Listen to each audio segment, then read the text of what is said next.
मैंने एक बताया ईपीएस के बेस पे दोस्तों आपको सपोर्ट मिलता है, राइट। एक सपोर्ट में आपका शेयर रहता है, एक होता है उसका बेस ईपीएस, राइट। पर बहुत सी बार दोस्तों प्रॉफिट आपके बहुत ज्यादा टूटते हैं, बहुत ज्यादा, 50-50% तो नॉर्मल टूटना बोलते हैं दोस्तों। आपके प्रॉफिट आधे बहुत बार होने वाले हैं, राइट। पर आधे प्रॉफिट हो जाए तो आपकी फेयर वैल्यूएशन भी आधी है कि नहीं। पर फिर भी आप देखोगे शेयर में कभी कभार जितना ईपीएस गिरता है उतनी गिरावट नहीं आती। अब मान लो ये ईपीएस तो नेगेटिव हो गया, हा? जो होना नहीं चाहिए। पर कभी ऐसा कुछ घटना हुई आपकी इंडस्ट्री में कि आपका ईपीएस नेगेटिव है, तो क्या शेयर का दाम भी नेगेटिव? 1,000 रुपए आपकी शेयर की कीमत है, क्या -1,000 आ सकता है? Never ever. तो दोस्तों हम ये कहे कि ईपीएस से ही सपोर्ट मिलता है, तो दोस्तों ये बात गलत है। दोस्तों इसीलिए जब से हम फेयर वैल्यू सीख रहे हैं, हम दो चीजों पे फोकस कर रहे हैं। एक है दोस्तों ईपीएस और एक है रिजर्व, है ना, बुक वैल्यू, बीवी। दोस्तों आपका शेयर की एक बुक वैल्यू होती है, राइट, वहां पे सपोर्ट लेता है। दोस्तों ऐसे कई शेयर हमने पास्ट में देखे हैं जिन्होंने लॉसेस किए थे, पर वो लॉसेस किए तब अपनी बुक वैल्यू पे आके अटक गए। अब वो ऐसी इंडस्ट्री थी जहां पे ग्रोथ की उम्मीद थी। दोस्तों ऐसी भी कई कंपनियां हैं जिनसे ग्रोथ की उम्मीद नहीं कर सकती, वो 10-10 साल तक लॉस करने वाली है। अगर आपकी कंपनी कंटिन्यू 10-10 ईयर्स तक दोस्तों लॉसेस करती है, लॉसेस, तो बुक वैल्यू हर साल गिरती रहती है। आप बोलो मेरा शेयर तो बुक वैल्यू पे, मैं तो इधर बाय करूंगा, दूसरे साल और आधा हो जाता है आपका शेयर। क्यों? अरे भाई लॉसेस कर रहा है, दूसरे साल आपकी बुक वैल्यू ही आधी हो गई, आप वहां पे लोगे। तीसरे साल और शेयर आधा, आपने बोला ऐसा क्यों हुआ भाई, लॉसेस कर रहा है, बुक वैल्यू और आधी हो गई, राइट। तो कई कंपनीज दोस्तों इसी प्रकार से 100-100 रुपए की कंपनी 5-5, 10-10 रुपए आ जाती है और इन्वेस्टर उसको एक्यूमुलेट करते रहते हैं, ये आशा पे नहीं कल चलेगा, नहीं कल चलेगा, नहीं कल चलेगा, पर वो कल कभी आता नहीं है दोस्तों। मैंने पिछले 15-15 साल से इन्वेस्टर्स को देखा है कि वो सिर्फ और सिर्फ शेयर को इसीलिए लेके बैठे हैं क्योंकि उनको आशा है, और यही आशा में दोस्तों उनका पोर्टफोलियो परफॉर्म नहीं करता है। क्योंकि दोस्तों एनी पॉइंट ऑफ टाइम हमें पोर्टफोलियो को कंपेयर करना चाहिए फिक्स्ड इनकम सिक्योरिटीज से। अगर मेरे देश में मुझे 60% फिक्स डिपॉजिट पे रिटर्न मिल रहा है तो ये तो आना ही चाहिए एनी पॉइंट ऑफ टाइम। अगर मेरा शेयर मुझे 10 साल में 60% भी नहीं दे पा रहा है तो मैं टाइम बिगाड़ रहा हूं, इधर मैं रिस्क ले रहा हूं दोस्तों, रिस्क। तो मुझे 7 का 14-15% मिलना चाहिए हर साल का, पर ये शेयर बाजार में हर साल नहीं मिलेगा। 2-3 साल कोई रिटर्न नहीं आएंगे, फिर 2-3 साल 3-4 गुना हो जाएंगे, फिर 2-3 साल कोई रिटर्न नहीं। पर ऐसा करते करते भी दोस्तों 10 साल में तो आपके रिटर्न बढ़िया बनते ही है ना। पर ये तब बनते हैं दोस्तों जब आपकी कंपनी में ये फीचर ना हो, मैं हर साल लॉस करूं, मैं हर साल राइट इशू लेके आऊं कि दोस्त यार और पैसा दो, मेरे को कंपनी में डालना पड़ेगा, हम खुशी खुशी हर साल राइट भरेंगे, खुशी खुशी हर साल कंपनी लॉस करेगी। ऐसी कंपनियों में दोस्तों कुछ नहीं होता है, राइट। ऐसी कंपनियां दोस्तों जैसे आपने चार्ट्स देखे, वो एक जगह पे सपोर्ट लेती है इसलिए क्योंकि इन्वेस्टर को उम्मीद है कि यस मेरा शेयर बुक वैल्यू पे है, मेरा शेयर अच्छे अर्निंग पे है। पर जब आपकी कंपनी और लॉसेस कंटिन्यू करती है दोस्तों, आपके शेयर में बराबर की गिरावट आती है, जिसे क्या नाम देते हैं, सीखे दोस्तों आप लोग लास्ट वीक, इसे क्या कहते हैं? जब आपका शेयर ऐसा गिरता है तो इसे कहते हैं ब्रेक डाउन, राइट। टेक्निकल में लोग कहते हैं मेरा स्टॉप लॉस आ गया, बराबर कि नहीं। लोग कहते हैं दोस्तों स्टॉप लॉस रखने का, स्टॉप लॉस ही बचाता है आपको।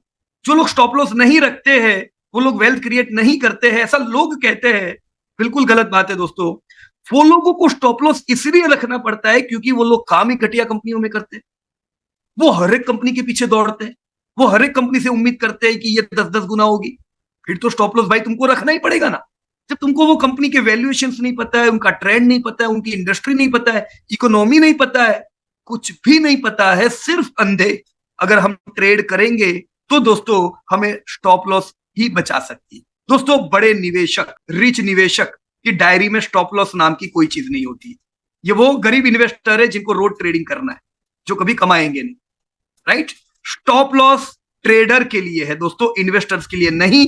ये चीज हमेशा के लिए ध्यान रखिएगा, राइट। क्योंकि जब लोगों के स्टॉप लॉस आते हैं तभी तो हम इन्वेस्टर, लॉन्ग टर्म इन्वेस्टर अपने घर से निकलते हैं कि चलो भाई अभी लोगों को बहुत मार पड़ी है, अभी लोग 3-3 साल शेयर बाजार का नाम नहीं लेंगे, ये कंपनी का नाम नहीं लेंगे क्योंकि ये कंपनी ने बहुत मारा है। पर यस, इंडस्ट्री स्ट्रांग है, कंपनी स्ट्रांग है, मेरे को इसको फेयर वैल्यूएशन पे एक्यूमुलेट करना है। दोस्तों कोई भी कंपनी की फेयर वैल्यू निकालो, ये लोगों के स्टॉप लॉस के नीचे ही आएगी। यानी आपको सस्ता लेना है तो आपके आजू बाजू का जो एटमोस्फेयर है, जहां पे आप हो, इर्द गिर्द 80-90% जो करते हैं उससे बिल्कुल उल्टा करना पड़ेगा। जब उनको लगता है opportunity, that is not opportunity, that is लालच। जब उनको लगता है डर, दैट इज नॉट रियल डर, दैट इज द अपॉर्चुनिटी। जब लोगों को डर लगे दोस्तों, तब इन्वेस्टर के लिए सही टाइम है। जब लोग लालच में हो, तब इन्वेस्टर के लिए अवॉइड करने का सही टाइम है। इसीलिए हम बहुत बार कहते हैं बाय ड्यूरिंग फॉल्स। क्या कहते हैं? Buy during falls, avoid buying during rallies. इसका क्या मतलब हुआ दोस्तों? इसका यही मतलब हुआ। तो स्टॉप लॉस नाम की चीज नहीं है। भले आप हजारों जगह से बार बार रोज सुनोगे, पर आप उन्हीं लोगों को सुन रहे हो जो कमा नहीं रहे हैं। ऑलराइट, आपको वॉरेन बुफे की किताब में ये शब्द कभी नहीं मिलेगा। आपको म्यूचुअल फंड्स, आपको एफआईआई जो बढ़िया काम कर रहे हैं, उनकी किताब में ये नहीं मिलेगा। ऑलराइट, ये सिर्फ ट्रेडर की किताब में मिलेगा जो रोज टीवी में आएंगे। बराबर है? So you are buying, I estimated, जैसा हमने उम्मीद किया अभी, कि एक तो हम ऐसी कंपनियों से दूर रहेंगे जिनके प्रॉफिट हर साल गिरते जा रहे हैं, क्योंकि ये कंपनियां लॉन्ग टर्म वेल्थ डिस्ट्रॉयर है। दोस्तों हमें चाहिए ऐसी कंपनीज जो, चलो आज भले एक रेंज में चल रही है, वो एक रेंज में इसलिए चल रही है, कुछ दिक्कतें हैं, ईपीएस, राइट, अर्निंग मेरी नहीं बढ़ रही है जैसी उम्मीद है। पर दोस्तों जैसे अर्निंग बढ़ेगी, आप यहां पे जबरदस्त, इसे कहते हैं ब्रेकआउट, आप यहां पे ब्रेकआउट देखोगे और 3 साल शेयर नहीं चला होगा, 3 साल में शेयर 5 गुना हो जाता है, 10 गुना हो जाता है। और यही समय पे किसी के पास शेयर नहीं होते, वो लोग वापस से इधर ही लेने को आते तेजी में। अब मेरे दोस्त ने कमाया, अब चल मैं भी लू यार, मैं तो रह गया। जो दूसरों को देख के बाजार में आते दोस्तों, वो लोग 100% ट्रैप होते हैं। Right friends? तो हमें ये जो चीजें हैं, इससे 100% दूर रहना है दोस्तों। इसीलिए फेयर वैल्यूएशंस देखने हैं। जैसे एक लेवल पे इन्वेस्टर को लगता है कि मेरा शेयर सस्ता है, वैसे ही एक लेवल पे इन्वेस्टर को लगता है कि दोस्त ये अर्निंग पे तो यहां पे शेयर महंगा है। अगर मुझे 100 रुपए पे जहां पे मेरी कंपनी फेयर वैल्यूएशन पे 2 रुपया डिविडेंड देती थी, वो टूटी है, मुझे 4 रुपया डिविडेंड दे रही है। अब यहां पे 4%, यहां पे 2%, और रैली में रह रहा हूं, मुझे 1% डिविडेंड मिल रहा है। राइट? ये क्यों ऐसा हुआ? शेयर तो सेम है, पर अलग अलग दाम है, डिविडेंड सेम है दोस्तों। डिविडेंड आपकी कंपनी ने अगर 2 रुपया दिया, राइट, तो 50 पे लेने वाले को भी 2 मिलेगा, 100 पे लेने वाले को भी 2 मिलेगा, 200 पे लेने वाले को भी 2 मिलेगा। जितना नीचे लोगे उतनी यील्ड ज्यादा होगी, जितना ऊपर लेंगे उतनी यील्ड कम होगी। सो फ्रेंड्स, हमेशा रेडी रहना चाहिए अपॉर्चुनिटीज के लिए। आपको आने वाले समय में ऐसी कई अपॉर्चुनिटीज मिलेगी, राइट? उस समय के लिए रेडी रहो दोस्तों। ऑलराइट फ्रेंड्स, तो आपने सपोर्ट जाना, आपने रेजिस्टेंस जाना, आपने ट्रेंड देखी पॉजिटिव, ऐसे मेरा शेयर ट्रेंड में आके धमाधम दौड़ता है। हमने नेगेटिव ट्रेंड देखी, कैसे कोई शेयर धमाधम टूटता भी है दोस्तों। राइट? तो ये 3 चीज जो यहां पे है, सपोर्ट रेजिस्टेंस की दुनिया, डाउन ट्रेंड, अप ट्रेंड, इनको पूरा एकदम ध्यान से दोस्तों दिमाग में बिठा लो। हर कंपनी ये सीजन से गुजरने वाली। आपने बोला मैंने पीयूष भाई कंपनी ली 2 साल से चल नहीं रही है, सो कॉन्ग्रेचुलेशन, अभी आपकी कंपनी ये ट्रेंड में है, ये एंटर होने वाली है इधर। राइट? तो it's better to do SIP, इधर एसआईपी करो ताकि तेजी में ना लेना पड़े। अगर आपका शेयर अभी तेजी में है, बी अलर्ट, वो सपोर्ट रेजिस्टेंस में आने वाला है। राइट? वहां पे आपको अच्छे अपॉर्चुनिटी मिलने वाली है। आप बोलो मैंने किया, अब वो गिर रहा है, वो गिरेगा दोस्तों। जैसे लाइफ में दिन आता है, नाइट आती है, दिन के बाद नाइट, नाइट के बाद वापस से दिन आने ही वाला है। अलग अलग सीजन आती है, अभी गर्मी की सीजन है, फिर बरसात की सीजन आएगी, फिर ठंडी की सीजन आने ही वाली है। सिमिलर वे में आपके शेयर में भी दोस्तों अलग अलग सीजन आएगी। हर सीजन के लिए प्रिपेयर रहो इन एडवांस।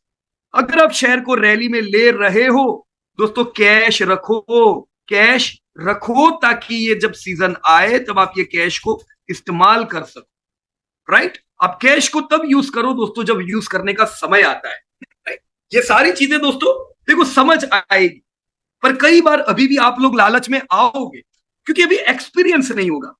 पर जब आप लोगों को अनुभव हो जाएगा, राइट, और वो अनुभव कैसा होगा पता है? एजुकेशन लेने वाला अनुभव। दोस्तों खाली अनुभव काम का नहीं है। मैंने 15 साल बिताए और एग्जाम्पल बाजार में मैं कुछ सीखा ही नहीं, वो कुछ काम का नहीं है। नेक्स्ट 15 ईयर भी वैसे ही आएंगे। पर ये 15 साल अगर आपके जबरदस्त लर्निंग के रहे दोस्तों, आप बहुत से इन्वेस्टर से कई कदम आगे रहो। Right friends? Disclosure: this update is for educating purpose. We are not tip provider.